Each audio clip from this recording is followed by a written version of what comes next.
Ankleshwar JIDC પોલીસે શહેર અને જેઆઈડીસીમાંથી ચોરાયેલી 3 બાઇક સાથે મધ્યપ્રદેશનો રીંડા વાહન ચોરને ઝડપી પાડી 3 બાઇકો કબજે કરી અન્ય બાઇકને 2 ચોરને વોન્ટેડ જાહેર કર્યા હતા। અંકલેશ્વર હાસર રોડ પર આવેલા યોગેશ્વર કોમ્પ્લેક્સ પાસે ધર્મેન્દ્ર મિસ્ત્રીની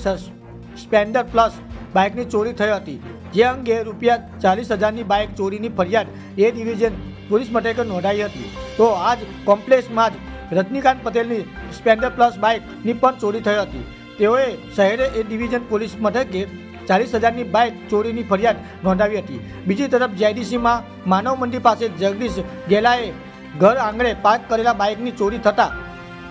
તેઓએ જેઆઈડીસી પોલીસ મથકમાં ₹20,000ની બાઇક ચોરીની ફરિયાદ નોંધાવી હતી, જે અંગે જેઆઈડીસી પોલીસ દ્વારા હ્યુમન ઇન્ટેલિજન્સની મદદ સાથે ટેકનિકલ સર્વેલન્સ સાથે તપાસ શરૂ કરી હતી। દરમિયાન હ્યુમન ઇન્ટેલિજન્સથી મળેલી માહિતીના આધારે પટેલ ઓવરબ્રિજ જેઆઈડીસી એપોચ રોડ પર આવેલા વજિયા હાઉસ પાસે ચોરીની બાઇક સાથે મધ્યપ્રદેશના અલીરાજપુરના નરેશ ગોવિંદ તોમરને ઝડપી પાડ્યો હતો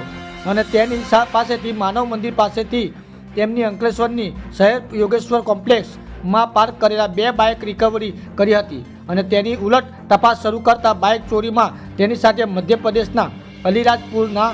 કઠ્ઠીવાડાના રીતેશ ઉર્ફે જીતેન્દ્ર અને સુનિલ નામના ઈસમો સામેલ હોવાની કબૂલાત કરતા પોલીસે બંનેને વોન્ટેડ જાહેર કરી વધુ તપાસ હાથ ધરી હતી।